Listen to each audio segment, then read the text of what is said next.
Good morning, everyone. Welcome to Activities for People Living at Home with Dementia. Our sponsors today are Area Agency on Aging of Tarrant County and United Way of Tarrant County. Our Zoom event is being recorded for the purpose of future use by our families and communities. Dementia Friendly Fort Worth proudly presents Still Life Painting, The Lobster by Arthur Dove. And we have Erin Long here from Eamon Carter Museum to tell us all about this still life painting. Today is Friday, July 10th. Erin, we're so glad you're here. All right. Thank you so much for welcoming me to your group today. I feel really honored to be part of your Friday. Want to start you off. Again, I'm Erin Long. I'm a gallery teacher here at the Eamon Carter Museum of American Art. And I thought we might begin today by taking a view of the museum itself as it is this morning. This is our front gallery, part of our 1961 addition to the opening of the museum. This is the original building that the museum was in. And right now this houses our 20th century gallery. So we have lots of exciting works from the 20th century. And one of the things we'll be talking about today is the transition of still life painting into the modern era. So that's kind of what we're going to be playing with today. But I thought I'd give you a view of the galleries and all of our gallery assistants masked up. We're all wearing masks in the galleries right now. I have mine off so that we can talk this morning. But it's a new world in museums and we're all adapting. Let me share my screen first so we can see the beginnings of still life painting in the United States. This is the front of the museum that you're seeing here. Again, built in 1961 by Eamon Carter. And one of the earliest paintings we have in our collection is this one by Raphael Peale. And I'm just going to let you take a minute to look at this and let me know what you're seeing and what you're thinking about what you're seeing. The detail on the peaches is just magnificent. Are those peaches or are they nectarines? It looks like there's a little fuzz on there, but I can't tell. It looks fuzzy to me too. The title of this painting is Peaches and Grapes with Chinese Export Basket. So the artist identifies them as peaches and they do look really fuzzy. Beautiful. Any other observations or thoughts about this? Tell us more. Well, this artist was painting in the early decades of the 1800s, and his father was a famous, perhaps the most famous artist in the United States, the creator of the first museum in the United States in Philadelphia. His father was named Charles Willson Peale.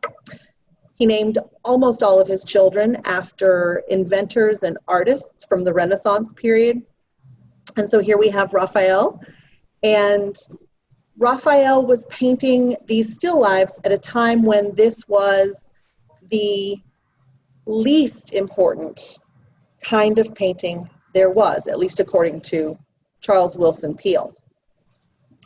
He thought that this was lowly and common kind of painting to do, but Raphael Peale insisted that he could share something about the new American Republic through these paintings.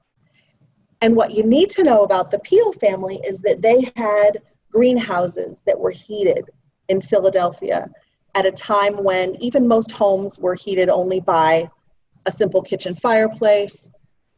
And so this was kind of a heightened experience where they grew traditional varieties and used science, the science of water consumption, the science of fertilization, to perfect the produce that they were creating.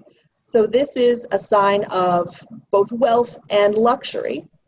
And the basket that it's in, that beautiful pierced porcelain basket came from China, which for Peale seemed like a confirmation that the United States had arrived as a trading nation, as an important player on the world stage.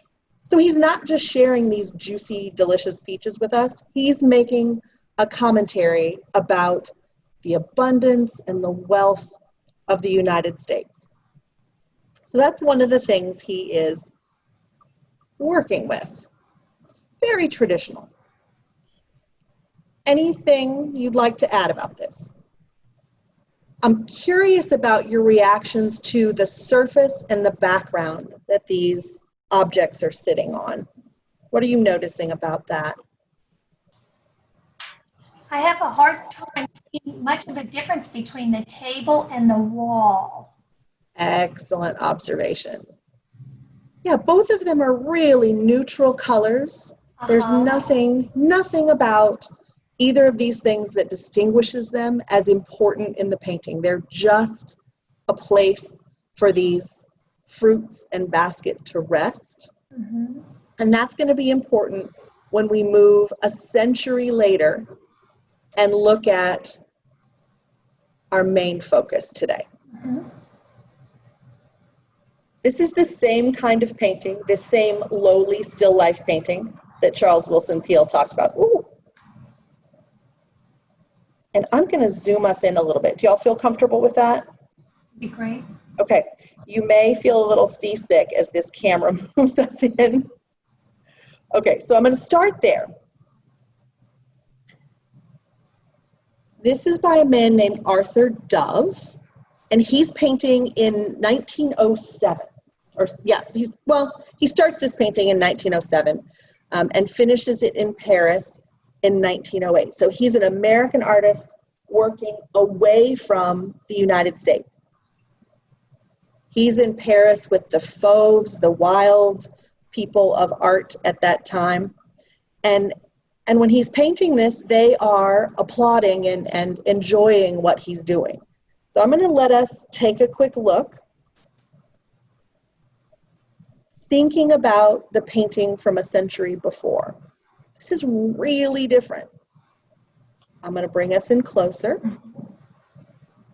Let you look at those grapes. Again, the same fruit looks entirely different here. What can you tell about the way that these grapes are painted just by pulling in this close? Do you have any clues about the artist's style? It's not as distinct as the other grapes were. They were more individual on the other one. Yes, so this almost looks like a mass of grapes rather than individual. That's a great observation. Rather than individual grapes. Mm-hmm. And if we zoom in just a little more, you might be able to see how much paint is on the individual strokes. Can you see how bumpy that is on your screens? This artist has made no attempt to hide the fact that there's a paintbrush and a person involved here. He's creating this, and his work matters. So he's thinking about the role of artist as very different than Raphael Peale did. Oops. Okay. Take a look there. What are we seeing there? It's like an apple. Oh, it does. It's very rounded.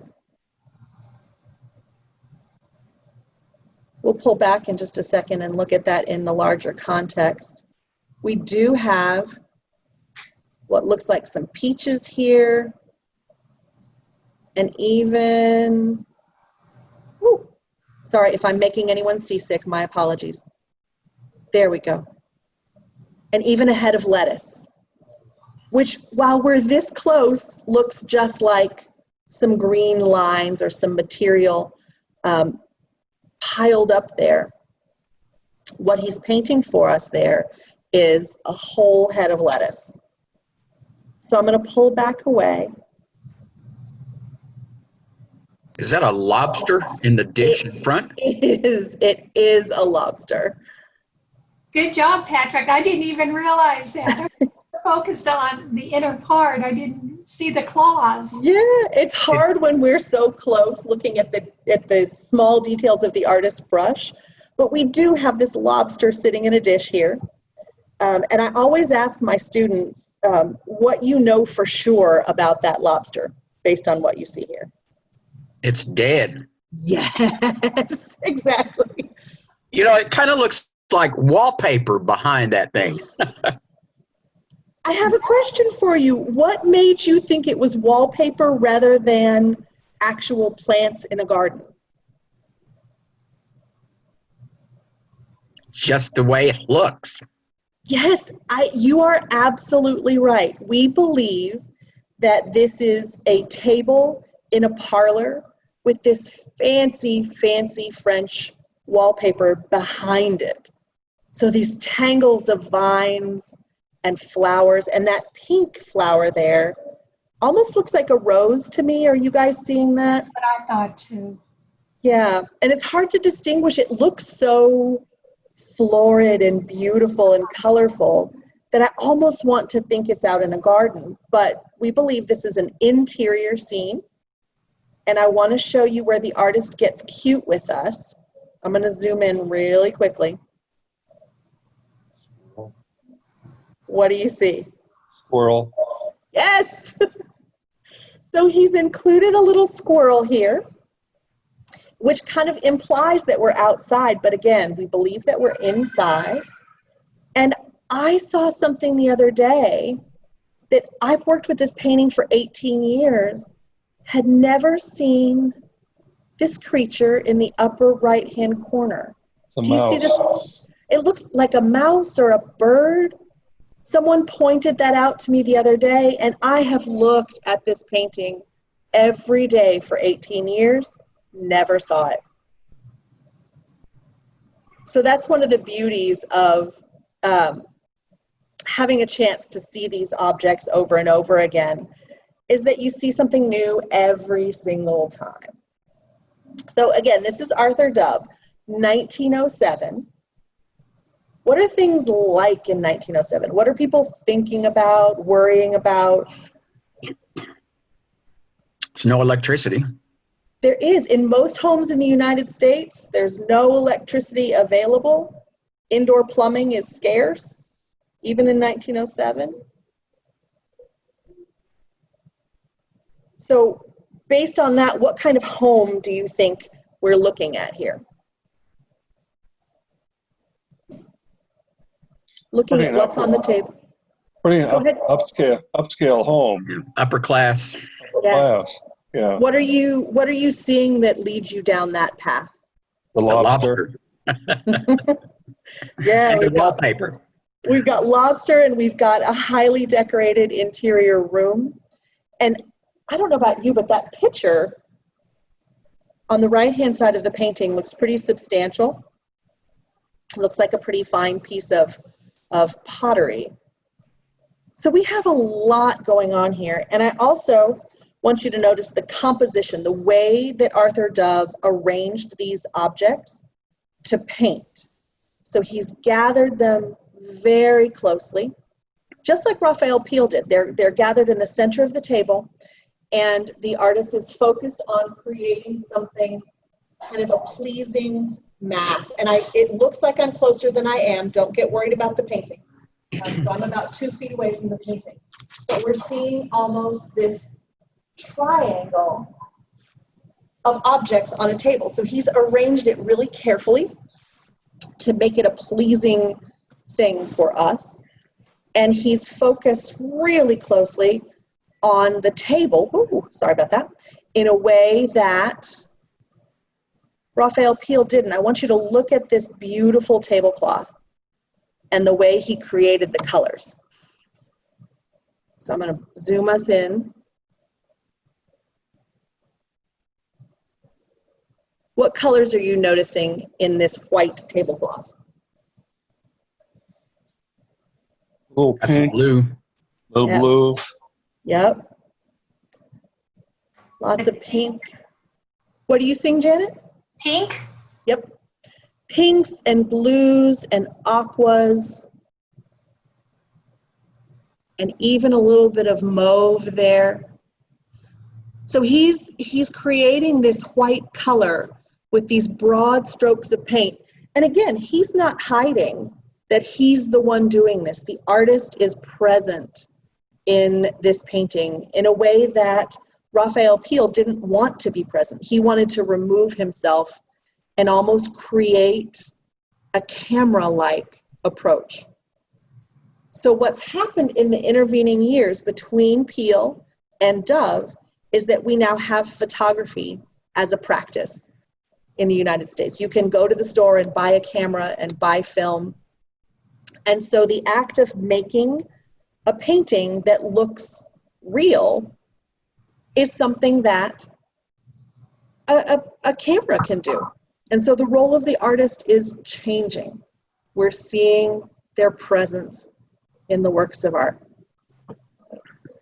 The other thing I want you to notice is the heavy dark outline around each of the objects. We don't have those same rounded edges, the soft fuzzy texture of the peaches. What we have are these boldly outlined objects. Any thoughts about why the artist might have chosen to do that, or does it remind you of anything?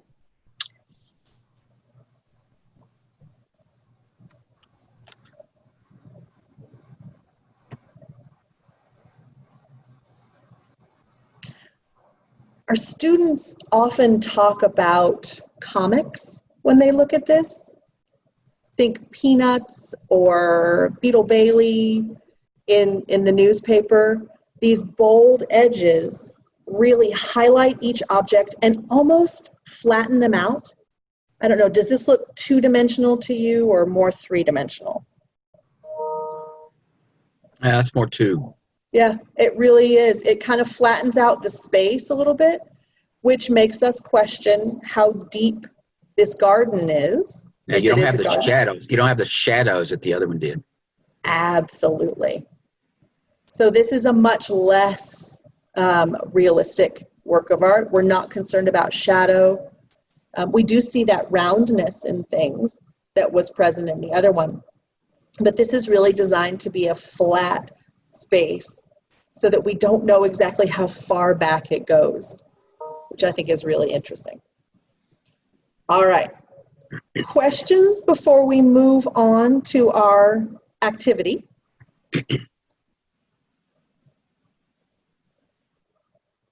Okay, so here's what we're going to do. I'm going to move us down the hallway. We're going to walk through the museum back to my office.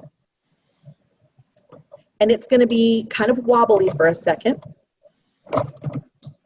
And I'm going to put my mask on while I'm moving through the museum. And what you're going to see as we move into this space, the 20th century galleries are receding behind us. And I'm going to go over a bump here, so it's going to get really wobbly for a second. You're coming into a gallery where we have a work on the wall by Justin Favela. And what you can't see is that this is floor to ceiling. Any sense of what we're looking at here? Or what material? I'm going to get closer and see if that helps. Looks like oil on canvas of an abstract river and forest. Oh, beautiful. It does, doesn't it? Looks like paper mache. Looks like paper mache. Let's get closer and see what you think. Is it little bitty strips of paper? It is. Wow. This is made entirely of tissue paper. So those same bold colors that Arthur Dove is using in his still life of a lobster, we have Justin Phillips. Let me give you a sense of the scale. So this is an abstract landscape, and you can see a train trestle moving through the space, some mountains, and really, really riotous vegetation all over the place. So Justin Favela is creating an image of the first railroad that traveled from Veracruz to Mexico City. And this is really immersive. You walk through this space and you are surrounded on both sides by this beautiful tissue paper. Erin, is there a name for the use of the tissue paper like that? There's not a name for the style. Mr. Favela is really one of the only artists working in this way. He's making a nod. His family is from Guatemala and Mexico. So he's making a nod to his own culture and traditions with the use of piñata or papel picado with that tissue paper. Okay, so you guys are going to go behind the scenes with me now. I'm going to disappear for a second while I open the door to my office. Michelle's here. Michelle? You're muted. Hello. There you go. Oh, hey. Morning, Michelle. I'm Janet Anderson. Yes, how are you? I'm filling in for Gail this week. Okay, I got to do that on Tuesday. Oh, okay. Yes, thank you. Thank you. So we're glad you're here. And Erin Long is our presenter, and she's just talking about the artwork, Damon Carter. Right. So this is the room where the magic happens. And it's going to take me just a second to get my camera plugged in.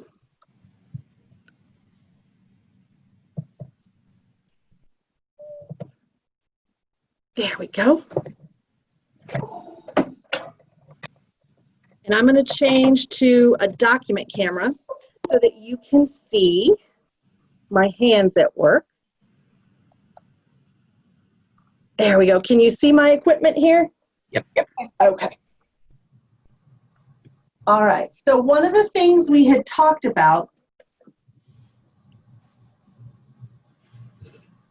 and I'm going to turn my computer so I can see it, is the way that Arthur Dove was working.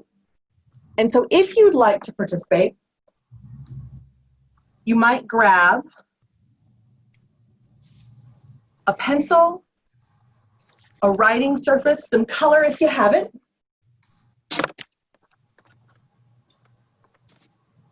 And I'm going to try my hand at a still life.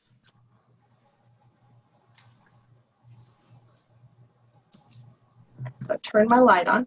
The objects I have here are a cup. This reminded me of the wallpaper that we saw in the Arthur Dove image. I have grapes because those were present in both of our still lifes. And a little yellow flower. So if you want to grab materials around you, just the normal everyday objects that you have around you.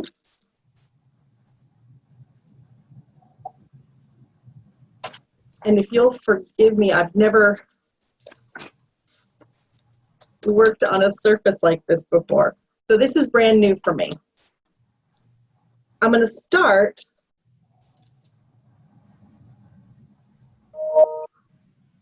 with my mug. Can you see my marks? Yes. Start with the mug.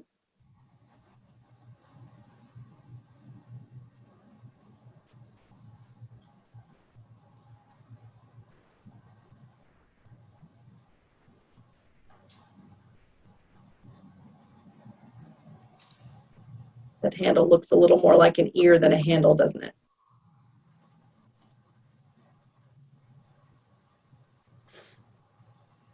And then, and Michelle, when this whole program started, I asked everyone for their patience and grace with my drawing abilities. I'm just roughing out the shapes here.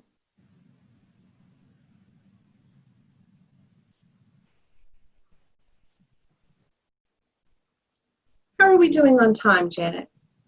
We are, it's 11:01, and we want to push out probably in about 3 or 4 minutes. Okay.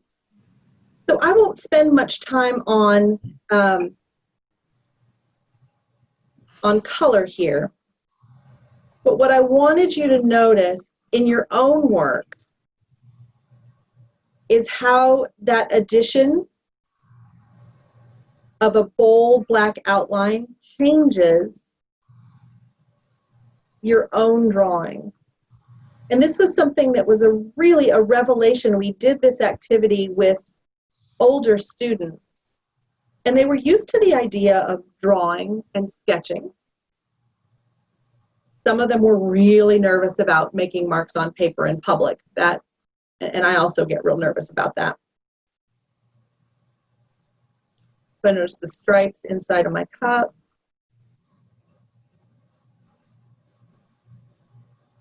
I give it a green handle. So this is something we're used to doing. Creating shapes on paper. To make the cup a little bit blue.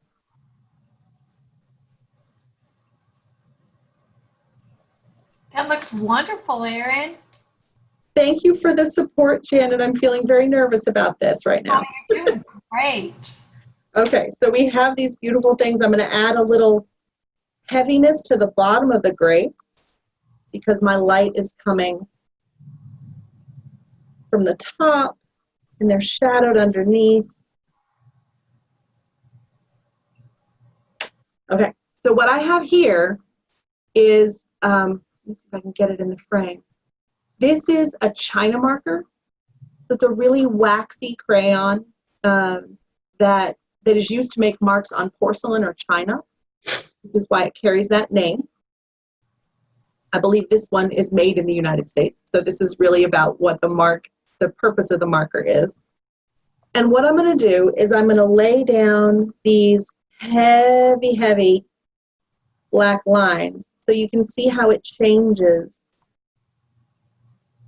the image. And I'm just choosing the shapes that feel most important. Is that changing the way you all see this? It's very defining. Yes.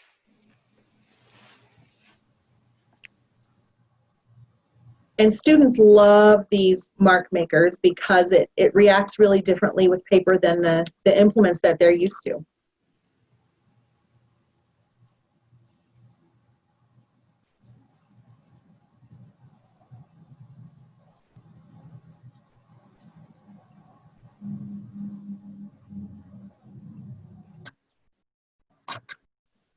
Is anybody else working with materials at home? I tried, but I can't do it. Well, you and I are in good company then. What did you try to draw? Remote Look up. controls. Oh, nice. Can you see it?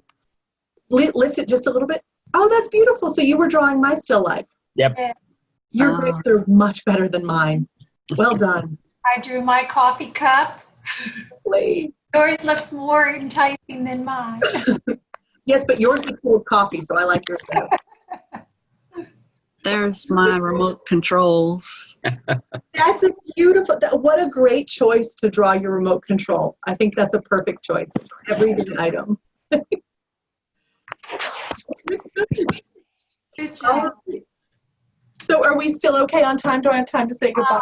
We need to finish up, and I have a few slides that I need to show. So whatever you would like to say to our group. I just wanted to say thank you for sharing some time with me today. I really enjoyed being with you. I'll be back on the 24th of July, and we'll have other educators from the museum present to you Nancy Strickland and Peggy Spear are going to be with us for other days. So we're so grateful that you've allowed us into your experiences on Fridays and Wednesdays, and we look forward to seeing you. Thanks so much for your time today. Thank you, Erin. Thank you. Bye, guys. I look forward to seeing you again. Bye. Okay, I need to share a few more slides. I always wake up on Saturdays and Sundays and go, is it after 10:30? Oh, it's Saturday. Oh, we're glad you joined us today, Janine. It's good to see you. And Dementia Friendly Fort Worth proudly presents Mind Fit on Monday, July 13th at 10:30 with Dave Parks. He's the owner from Home Care Assistance, and we hope you can join us for that day. And if you haven't registered and you need to register, just go to the following link, and we appreciate it. And Are we supposed to register for that every day or every month or just once a long time ago? if Gail has your information, then I think she's good with that. Okay. And so I just note that for the recording. So, but that's it. So thank you all for joining us, and thank you for bearing with me this week as I go through my solo flight on being a Zoom host. And I hope you all have a great weekend. Thank you. Okay. Thank you. Bye. Okay.